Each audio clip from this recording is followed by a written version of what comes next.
Hello, this is Lisa Russick And Misty Lord. with the podcast We're All Psychic. And today we have a really cool guest, and we have been talking to her and talking to her. Would you like to say hello, Cheri? Hello, everyone out there. I'm Cheri. I'm so excited to be here. And Cheri, Misty has a question for you right away. Oh, I do. Well, Cheri, I would like to know, do you think that we're all psychic? I absolutely do believe that everyone is psychic, and many of us have not chosen to tap into it, really. And so I see this a lot. I kind of discussed with you guys, I have a spa, and I can gauge right away whether somebody is able to be intuitive, or sometimes they don't know. But the reality is all I have to do in any of my treatments in the space, I do coaching and some other stuff, and I just ask questions. I just ask open-ended questions. I don't even tell them what we're going to do, because I don't know. I mean, I do know, but I don't. And what happens is this unfolding takes place, and that before you know it, they're all, well, what is going on? And I said, well, you're intuitive. You have something there. Let's just go with it. And before I know it, we have this whole other session than what they thought. Like, oh, my favorite thing is I just need some stress relief. No, we're going to see what you really need, because I know that they have it. They don't know. And then over time, I've seen it over and over. Well, they'll grow into something different, or they get scared to death and then they back off for a while, and then they come in and they go, I don't know if or they don't get scared. They can't make any progress with it, is what they feel like. Yeah. Or they don't know what to do with it. Resistance. Yeah, resistance. Yeah. Some kind. It could be internal, external, any kind. It's a whole belief thing too. How did you get there? How'd you get to that answer? What made you think that? Well, when I was a little, okay, this is what I tell everybody. I saw dead people from the time I came out of the womb, and I did. Okay. And I remember when I was about 12, and the fact is that my family, they did not, they just didn't pay that much attention. So the good news, the bad news might be that I felt like that sometimes I was neglected, but the good news was they didn't tell me I was crazy or anything. That's cool. And so I remember specifically, because my great grandmother had died, who was born on my birth, or I was born on her birthday, not the other way around. I'd be really old. And so then you'd be born on your grandmother's birthday at the same day. Yeah. And so she knew it. So this is where I also knew, I always, that's like a holy trinity, isn't stories, it? Right? So that my grandmother told my mother, she's going to be born on my birthday, and she's going to be just like me. My great grandma was, she was really amazing. She had it going on as well. So she already knew. And so I remember when I was probably like 13. This is the first time I really, really didn't just see things out of the corner of my eye, or when I'm in the stores, or there's shadow people or whatever, which I just sort of was like, well, I don't know, but I was never afraid. Right. Yeah. And I remember saying specifically to a group of my family, we were at like a family reunion sort of thing, and I said, hey, great grandma's walking over there, and she's walking through all the people, but she's also walking through the patio like she doesn't know it's there. And one person said, well, that wasn't built till after she died. They're all wasted, by the way, because that's my family, right? Usually are. And they're having a good old time. And the other one says, she's here for the party. And that was the only interaction about that I ever got, which gave me permission to continue being in the seeking of that. And from then on, it's like, yeah, I have to be careful, because, you're not supposed to over deliver in a session, right? Not that, I mean, I'm the owner, so I can do whatever I want, but sometimes I'll do things and I'm like, well, that was supposed to be an eyebrow wax, and I just did this 3-hour thing because this person needed something. And so I try to be careful, but yeah, they just come in when they need to tell something really, really intense. So you're more, I would figure you, not only do you have all the usual psychic stuff going on that we talk about on this podcast, and watchers, this is a video on Spotify. At this point, some of you may have noticed that this is not a video podcast, and the video did not work out very well. Misty had used her phone and it chopped off half her face.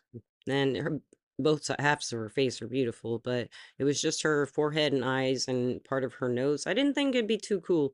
And hey, it worked out. I hope you're enjoying. Thank you. And also it's like the mediumship mainly for you. That's been your all your mediumship. life. And I try, Yeah. I mean, I can do readings and I can call them. I don't like to do that because I don't want to be the lady that's sitting there and somebody comes in and goes, "Oh, I want to have a reading and I want to know about this new guy." And You want to he's do healing this, services. and he's this, yes. And they want to know if he's the right guy. Yeah.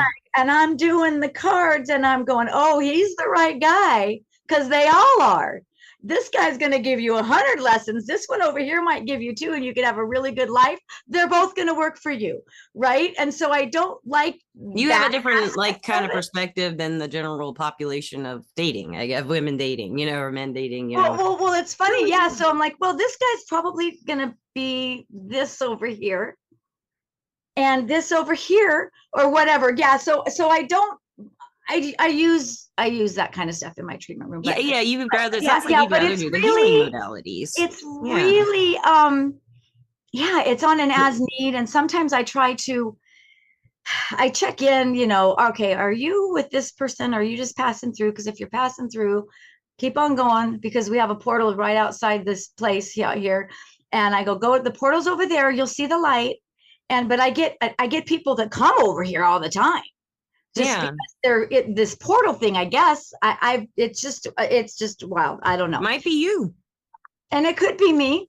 Because if you're going to spend 3 hours on helping somebody through an emotional blockage, then obviously you're setting out a light, I would say. To some yeah. And it's not always like in a case like that, you know, but there, you know, but you do it when there's really that something people find there. People like you, they do. Yeah. You know?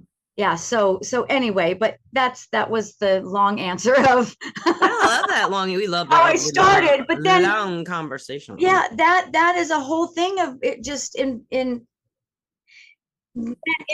evolving into so much more. Now, in the beginning, I was a teacher. So in my former life, I was an elementary school teacher. Okay, what grade? I used that. So I was the person that would go, "Ooh, I'll try that." So I did quite a few grades. And so, but I had an early, so my master's is in early childhood education. And so I did a lot of child psychology. So I can see an inner child rescue a mile away just by what someone says. I'm like, ooh.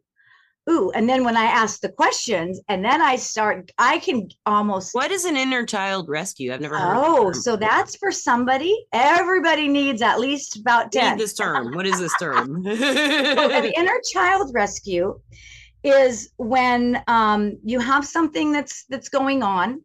So it is. So some of the work that I do has to do with, I had mentioned that before, is trauma. But and in the sense of trauma, I don't mean you don't have to be sexually abused for 10 years and some of these awful, horrific things. Trauma can be simply something that happened to you that we might have been 3 and misinterpreted, by the way, not necessarily meant to be something wrong, or something that didn't happen for you. So when I say like neglect, well, it would have been nice to feel like you could hug somebody and things, but that didn't happen. Then you're going to maybe not trust people later on, right? So someone might come in and say, I really want to have this relationship with John, and John really, and I'm trying, but I can't let him hug me. Okay. It may or may not be an inner child rescue, but an inner child rescue is this. Have you heard of soul retrievals? Yes. In the shamanic world? So it is the layperson's soul retrieval. Okay. Because what we do is we go back. Thank you for that. We spiral back. We do some somatic work. I don't get out the rattles and the drums, although I have those too. And we can do that if someone's there. And then we find where that place is. We rescue the child. We bring this girl, and there's various ways I can do that. In my case, it's a girl, but I haven't run into a boy yet, although you never know. It's so amazing when you go back like that, what's going to happen. And so, yeah. And listeners and watchers, if you don't know what the soul retrieval is and you just popped in on this podcast, just like, what's this podcast? A soul retrieval is something a shaman usually does. And what it is meant to do is bring back a piece of the soul, supposedly. Mhm. Yeah, Fragment it's of the just soul been that you left fragmented. behind. Yeah, it's Yeah. fragmented and it's looping Like in stuck that time energy in frame. time. Yep, and Stuck it back in loops that time. Yeah.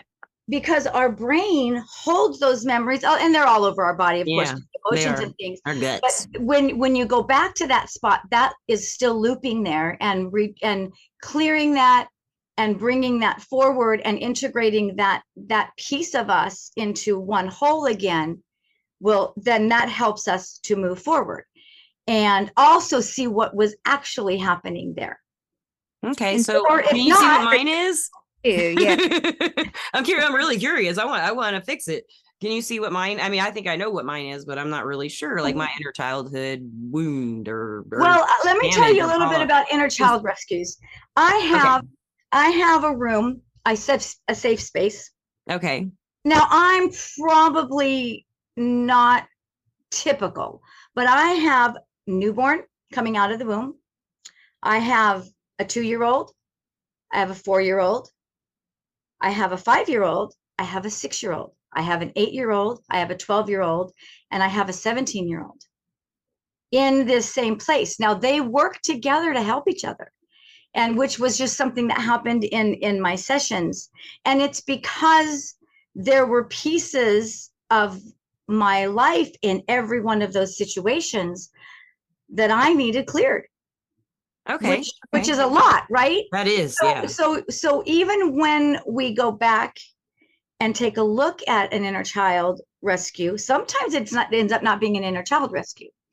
I have kind of an interesting example, if you want to hear. Yeah, of course we do. And it's going to be short because I thought that's what we were going to do. So all that stuff I just talked about, she was sitting there and she's breathing and she's finding where it is in her body, and she's talking about being 6 years old, and she's sitting on this place in her house, and her father is an alcoholic. And she's like, oh, I think I was just taking a shower and I'm getting ready to get dressed. And he picks her up and puts her on this thing that's too high for her to get down. So I don't remember what it was, but it was something like a tall chair, bar stool or whatever. And she's going, I'm thinking, oh, this is totally an inner child rescue. I'm going for it and everything. And she's like, no, she's fine. And so we talked to her. She's fine. She's just trying to figure out how to get down. So, and I said, well, what's the challenge? And she says, I'm afraid because I don't know what to do next, which turned in. So fast forward the rest of this whole other process that we go into a belief situation, which the person says, something along the lines of that same thing. I'm afraid of taking an action. I'm afraid because I don't know what to do next. Yeah, something like that. Anyway, I can't remember, which is good that I can't remember because I don't want to tell everybody's story completely, but it was like that kind of a thing. So we went through the rest of the process. We got to a new belief, which that's a whole other thing. And we went back to the girl because I'm still concerned about the little girl. She's still sitting there. And her dad's funny. He's not like a mean drunk or anything. And he's funny. And she's like, I still don't know how to get down. And I'm still afraid that I don't know what to, I'm still kind of afraid. And I said, well, check into her. Does she want a hug? No, she thinks dad's funny. But this was her takeaway, is she's afraid of not knowing what to do next. And so whatever the new belief was somewhere along the lines of the opposite, more empowering, yada, yada, yada. And she says to me at the very end, well, what is it? How did what happened just now have anything to do with my little girl that's sitting there? And I said, well, imagine you're her sitting there right now. Put yourself there, and you're sitting there, and you haven't gotten dressed yet, and your dad's funny, and he's talking with you and everything. And in the back of your mind, you're thinking about, you don't know how to get down. And I'm a little bit concerned, at least, that I don't know how long I'm going to be here and when I get to get down. And all of those things, right? Yeah. And the light bulb went on. She still didn't get it during the whole like hour and a half session. And she says, oh, and I said, yeah, that little girl was sitting there this entire time thinking that. So you, and it had to do with a big decision she has to make in I her understand. family. Yeah. And so, but this is, so it's funny because I don't really know exactly what's going to happen. And so those are, some things we're just not allowed to no, know. we're not supposed to. Maybe some people can, but I'm not. And no, and you know what? I think the beautiful thing about coaching in a way that's different than like, so you've got therapy, which there's nothing wrong with that. There's a place for it. But I'm going to tell you that my dumping it every week for a long time when I was early on did not do me any good. It just was like, okay, time's up. But I got really lucky, and I had like a fantastic first therapist. And there are those out there, right? So and so I don't by any means, and in fact, right now I have a few that I work with because they have some of the rules and regulations that they can't keep you for 2 hours or things like that. So when they see something like this is coming up, they go, hey, I'm sending this person to you. And so I have 3 of those people right now that are doing that with me, which is really cool because then I can get to the bottom of that. And then that helps the therapist move forward quicker. But one of the things that I do, because I've got a lot of training in trauma-informed coaching, is it's that asking the questions and having them go as far as they can go. Right. And staying with them because if we go too fast without acknowledging, without validating, and without believing the person, whether it's a story or not, I don't care. I don't care if your story about when you were 3 is completely skewed. I do. But in the reality, if it helps you get to a new resolve and you're more empowered and you can go back to work, you can go outside maybe, like some people just stop going outside and that sort of thing. It's so, and some of that is gut. And I will say, so that's where I know again that we're all psychic because I hear people do that every day in the spa. I hear it every day.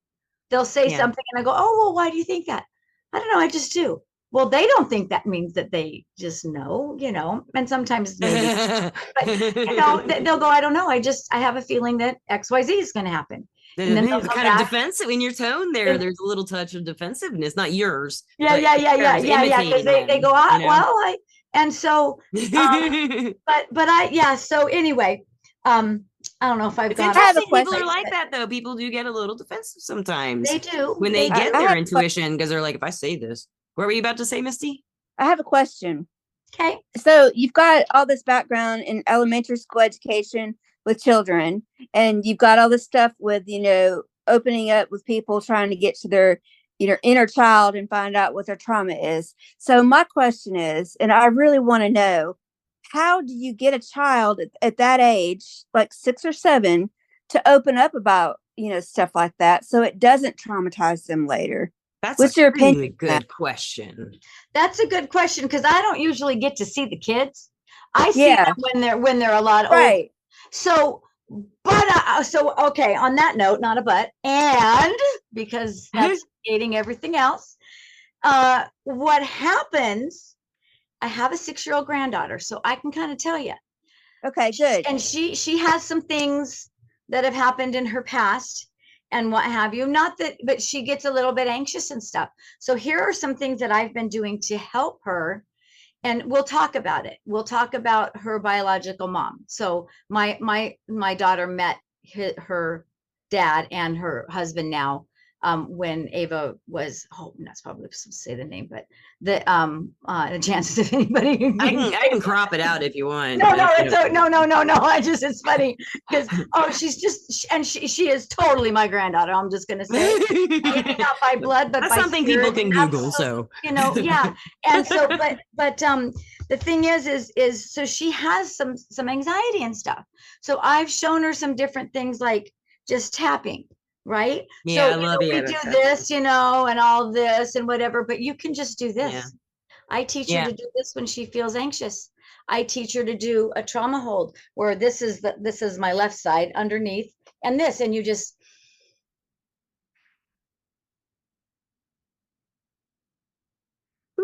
she You're gonna feels get a thumb up. calmer. Oh, I got a thumb up. Oh, well, I guess I'm not gonna. Yeah. So there are some things like that that I've taught her how to do. That's Plus, really cool. when I have her talk about things, we just go and talk about it, and she doesn't have to go into that relaxed state and go back and, well, Because she's I'm not being so judged by a parent who wants them to imitate them. right. And so Like a she'll lot of tell me people about are, things, you know, and or some of the neglect. things that she told me were not. I was like, oh my gosh, like They're intense. The there, feelings kids have are like being intense. put outside when she was little by her mom because there was some stuff going on, and they didn't want her to see. And she says, I laid down with my blanket outside, and it's like 2 a.m. or whatever, you know. She knows, she just thinks it's super, super late. I have no idea. But for her, she wasn't supposed to be out there, and she knew it. And this was, you know, before she could really speak. So this was, she's telling us later. So I just talked to her about, how did you feel and what have you, and she'll do this. She'll just tap there because she can do that. And that helps calm the autonomic nervous system. And, you know, that's just, well, I think everybody knows that, but they don't. I don't know that. I know the EMF tapping. We haven't done a podcast about it, but I do want to. I haven't done one yet, though. Yeah, so that's one of the things I do. Like, so I have several programs, I guess you can say. And so I basically, you know, I found that everybody's challenges come down to 3 things: health, wealth, or relationships. And when you look back, it's almost always something that has happened in the past that's continuing to kick in.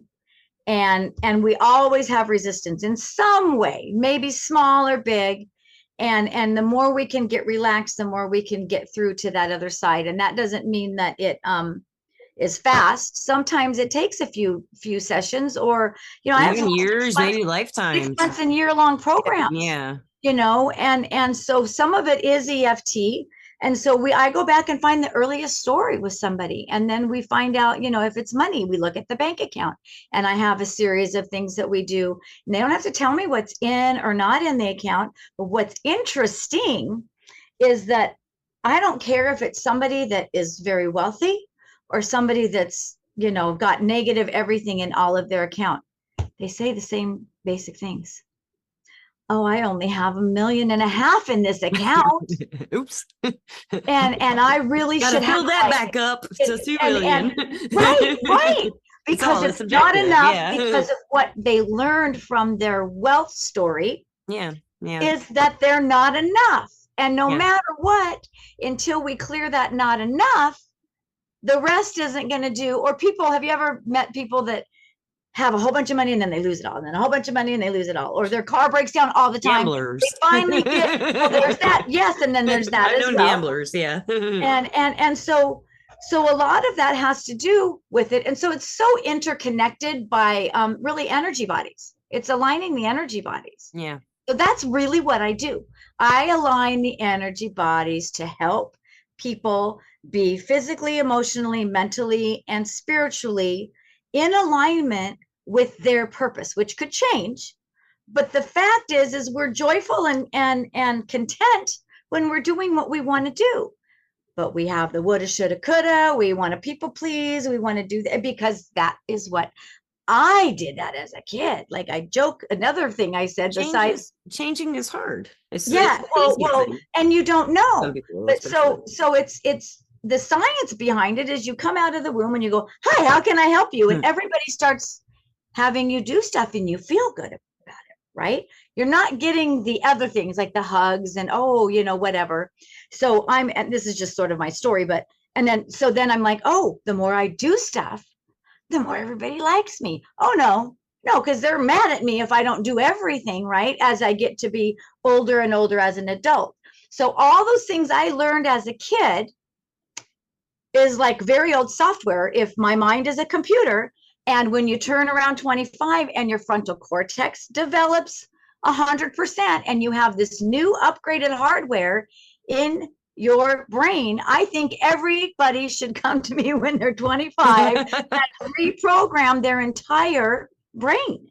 with everything. Now, obviously, that's a little extreme, but before they get to be, how long do you plan on living? Well, but I waited for a long time. If you worked like 16-hour days for like 3,000 years, I don't think you could get all 25 years. No, I know. I wish you could, though. I wish you could. So, the reality is our software in our brain and what we work from, all of us for the most part, comes from the things that we didn't quite understand and came to conclusions when we were kids. And so we still carry those and don't even realize it so much of the time. And when we change that, then you have to kind of do some of the work to get it really integrated and solidified and anchored into the body. But the reality is the brain, if you tell the brain it's true, it's going to start working from that space.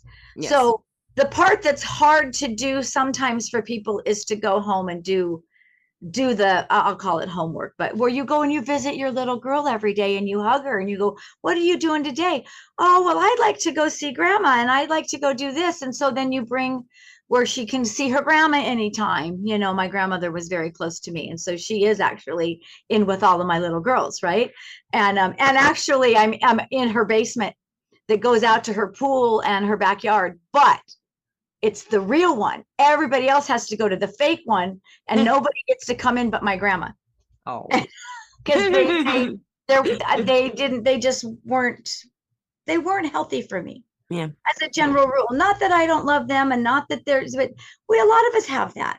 Yeah, and it's okay to feel that way, and not feel bad about it. I mean, I used to feel so bad and tried, and it just wasn't going to happen in the way I want to. And so that ability to upgrade my software, that it's okay, I can be here, someone else can be here. I don't think you can see my two hands. I'm trying to do a visual here. Yeah, here. Don't do this. and that they can coexist, and the relationship will just not be what I was trying. Be different than what you're used to. Because it's about alignment. Yeah. That's not an alignment for me. Okay. No, and that's why it would make people feel bad if they were to be dealing with some kind of inner childhood trauma of some sort, even if it wasn't, like you said, some horrific thing that just breaks someone to pieces. It can be a car breaking down when you're 16 and never having it again. It might not be a big deal to anybody. But it was 16-year-old you, that was your freedom, or something like that. That was yes. And stuff like that. It could be the biggest tragedy of your life when your car broke down, or you just got it and 2 weeks later broke down and you have to be at home again, all that stuff like that, and that could be something carried through. But I want to ask, where is your salon? What do you do? Where can they find you and get your services and find out more? So I live in Las Vegas. I've been here since 1970, off and on. We did do some geographical adjustments a few times to try to see if moving somewhere else would, but we were always back here within like a year, 9 months, maybe 2 years. We went to California for a minute, and so but I've pretty much been here. So I have a spa, and because after I was a teacher, and that was really hard for me because things had already been changing, and I had my kids, and I went back for 1 year. And I was told not to. I was told it's not the same. And this was in the beginning of 2000. So, and I went, and that's a whole other thing. And I thought, okay, they were right. And I had to see it for myself. Things had just been very different, and they've gone in that direction to where I'm very thankful and grateful that I'm not a teacher, although I loved it. And I just went on a yoga retreat last week. This has nothing to do with this necessarily, except for the person that was leading it. He was in my third grade class in 1991. Oh, don't you love and that? So I still know some of my kids because I was such a good teacher. And you did it so long, yeah. And so I went to his yoga retreats, really concerned because I hadn't done yoga in a while, and it was amazing. So on that note, everybody listening, if you are afraid to do something, go and do your very best, and you'll surprise yourself because I got through it all. I didn't die. I was a little sore at the end. I'm not going to lie. Yoga. But I was not, well, and then we did hiking and that will wear you out. Yeah, we did a lot of things and I was right there. And he was cute. He tried to help me and he's like, here, you want me to hold you? No, I'm good. He's 45. And so it's kind of funny because I'm like, and we are like this. I don't even know how to explain it. It's the weirdest, coolest twin flame spiritual experience that is not like, that he's the love of my life or anything, but he was like that when he was in my class. Like, this kid is amazing. Yeah. And it wasn't just about the grades or anything like, oh, he's so smart. It wasn't that. He just was so much more. Yeah. Proven that. So anyway, okay, what'd you ask me now? I got off. Where can they find you? Do you have a website for your salon? Or I was so tickled that I got to do that with him. Like, I was just like, anyway, so yes, I'm in Las Vegas. I'm in the Northwest, but many people that haven't been here or they come to the Strip, they won't know what that is. But the name is Oasis to Zen. So OASISTOZEN Transformation Spa. So it's oasistozen.com, easy. And so it's really an energy spa. The transformation spa is because we really work with the 4 energy bodies in everything we do. So we do have, facials and massage, and then of course all the different energy things. I'm certified in everything you could, and I'll mess it up. Tuning forks and aromatherapy and both not just crystal bowls, but Tibetan bowls, and why you use those on the body and not just and that the crystal bowls. There's a whole reason, like, for so many of them that people don't know. And so then the color therapy, I have color and light therapy that I do that's not just an LED on the face, and I create a lot of my own products. I create a lot of my own aromatherapy or whatever. Like, I have an apothecary. I mean, it's not this fancy cool apothecary, but that's what I do. Yeah. And everybody that comes in my place, they have to get their Reiki at least 1 and 2 from me before they get to do anything, because you got to at least have some sense of, okay, I'm feeling the body, because I want them to be able to feel, because we're all psychic, right? Right. Right? Very beautifully done. It's really true, because they don't know until I show them, and then I let them try it with me, and they go, I think I feel it here, and I go, that's right. And so then my husband will go in, and I go, don't tell them exactly, just kind of give them the area and see where they go, and then you can give them some feedback if they need to. And so I teach them how to ask questions. So, but anyway, so if you, listeners and watchers, I will put her info in the description of the podcast. And if you have a bio or anything like that, I'll put that in the description too. Yeah. And also, yes, I do. And there is a bio on my, I think on anyway, I've got so many pages, but yeah, there's so much. But the reality is, if somebody wants to know anything that has to do with anything I said, and they're just curious, they can do a discovery call. It's free. It's like 20-30 minutes. That's cool. And I'll talk to people about anything, because the fact is and I'll put the link to that discovery number in the description too, along with this link to your website. And at this point, I want to thank Everclear, our sponsor. Everclear is an advice app and website where you can get advice from psychics and empaths, so you can get the clarity you need to create the life you deserve.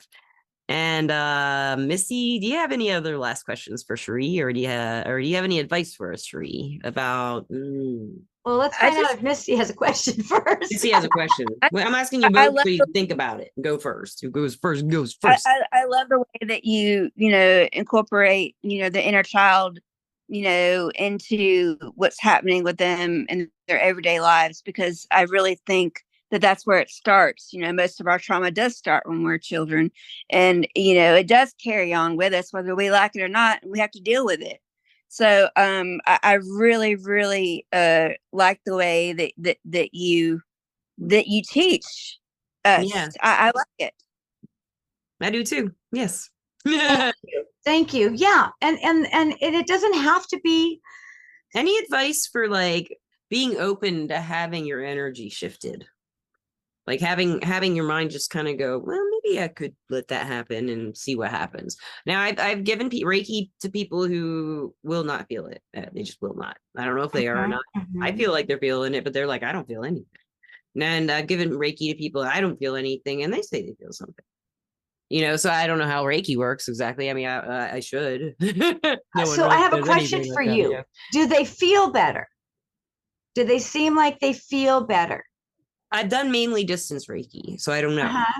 I don't know because I don't talk to them. Because they don't have to feel it to get the benefits. That's the first thing. Yeah. I actually have a stepsister that would do Reiki in-house, and she'd use a metronome.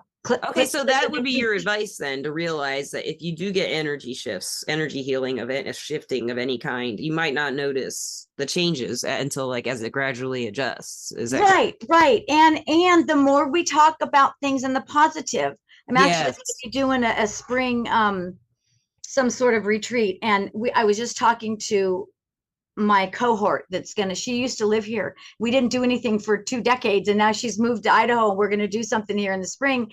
And it's about the chaos of so much chaos going on. But we were just talking about how that is that the energy, people don't always feel it or whatever.